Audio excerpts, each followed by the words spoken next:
केम छो विद्यार्थी मित्रों? मजामां ने? जय श्री गणेश बधाने।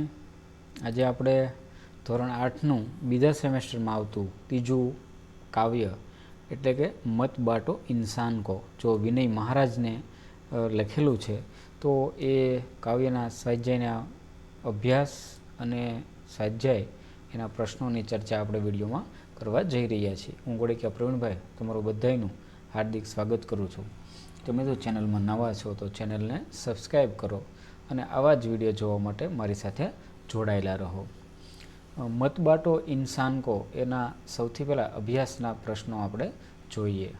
विद्यार्थी मित्रों, आपणे गुजराती अने हिंदी ए रीते आखुं बोलीए छीए तो आपणे तमने समजवामां से खूब ज अनुकूलता रहेशे, एटला माटे आ रीतनो आपणो व्यवहार छे करता होईए छीए। जोईए आपणे पहेलो प्रश्न, इंसान को बांटने का क्या अर्थ है?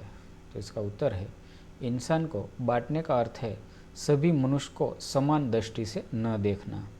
आज ऊंच नीच, जाति पाति, गोरा काला आदि भेद कर लोगों में अलगाव की भावना पैदा कर दी गई है।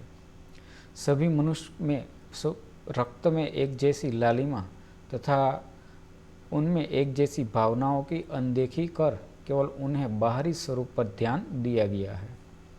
इस प्रकार इंसान का बंटवारा किया गया है। दूसरा प्रश्न है, लोगों ने भगवान को किस प्रकार बांट लिया है? इसका उत्तर है, कुछ लोगों के भगवान मंदिर में तो कुछ लोगों के भगवान मस्जिद में रहते हैं। कुछ लोगों ने अपने भगवान के लिए गिरजाघर बनाए। एक ही भगवान को लोगों ने अलग अलग ढंग से देखा है। वे उनकी अलग अलग तरीके से पूजा करते हैं। इस तरह लोगों ने भगवान को बांट दिया है। तीसरा प्रश्न है, चट्टानों की प्यास कैसे बुझाई जा सकती है? आंसर है इसका, चट्टान का अर्थ है वे लोग जो भेदभावों के जुल्म सहते सहते पत्थर जैसे कठोर हो गए। हमें उन लोगों के साथ समानता का व्यवहार करना है, उन्हें भी अपनत्व प्रदान करना है। इस प्रकार प्यार का शीतल जल देकर चट्टानों की प्यास बुझाई जा सकती है। उसके बाद दूसरा है, इस काव्य को आरोह अवरोह के साथ गाइए तथा समूह गान कीजिए। तो इस काव्य को आपको टेप रिकॉर्ड के माध्यम से सुनना है या उसके साथ आपको गाना है। उसके बाद तीसरा प्रश्न है, निम्नलिखित काव्य पंक्ति का भावार्थ बताइए। यहाँ एक काव्य पंक्ति बताइए, अभी राह तो शुरू हुई है, मंजिल बैठी दूर है, उजियाला महलों में बंदी हर दीपक मजबूर है। तो इसका काव्य पंक्ति का भावार्थ है उत्तर, दुनिया में समानता की भावना फैलने की अभी तो शुरुआत हुई है। समानता का भाव पूरी तरह फैलने में अभी देर है। उसके लिए अभी बहुत प्रयत्न करने पड़ेंगे। बिजली की रोशनी अभी केवल महलों घनों लोगों के घरों में ही है। गरीबों के घरों में अब भी दीपक ही जल रहा है। इस तरह इस काव्य पंक्ति का अर्थ है।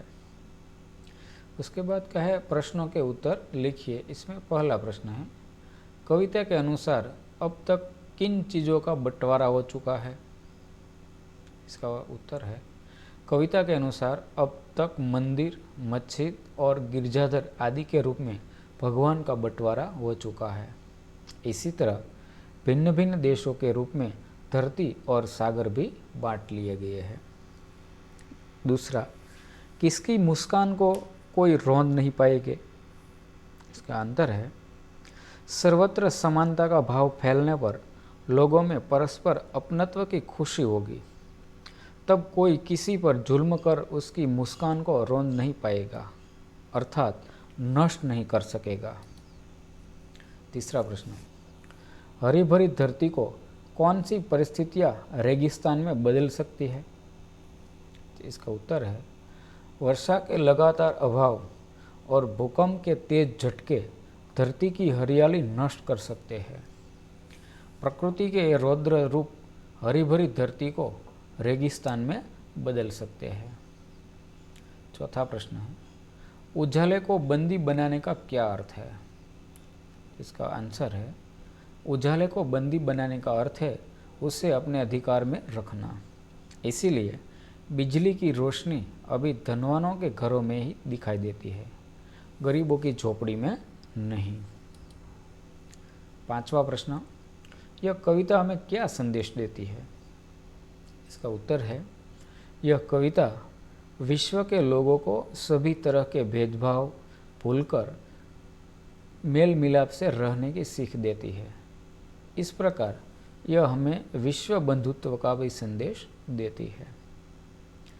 स्वाध्याय का दूसरा प्रश्न है, निम्नलिखित शब्दों को शब्दकोश के क्रम में लिखिए। यहाँ कुछ शब्द दिए गए हैं, उसको हमें शब्दकोश में लिखना है। मैंने उत्तर लिखा है। इसमें पहला उत्तर शब्द आएगा आंगन, इंसान, उदास, ऊपर, गिरजाधर, घाटी, चट्टान, प्यासी, बंदी, मंजिल, मुस्कान, रेगिस्तान, वितान और सागर। इस तरह वह शब्द आएंगे। तीसरा प्रश्न है, आज के इस आधुनिक परिवेश में संयुक्त परिवारों की जगह एकल परिवारों ने ले ली है। तो इस संयुक्त परिवार के बारे में लिखना है। एकल परिवार के पक्ष विपक्ष पर कक्षा में चर्चा कीजिए। तो छात्रों, हमने यहाँ शिक्षक और उसके कुछ छात्रों के परिचय यहाँ बताए हैं। आप वीडियो को थोड़ी देर के लिए पॉज कीजिए। उसके बाद मैंने जो यहाँ पक्ष विपक्ष के बारे में चर्चा की है, इसके बारे में आपको लिख लेना है।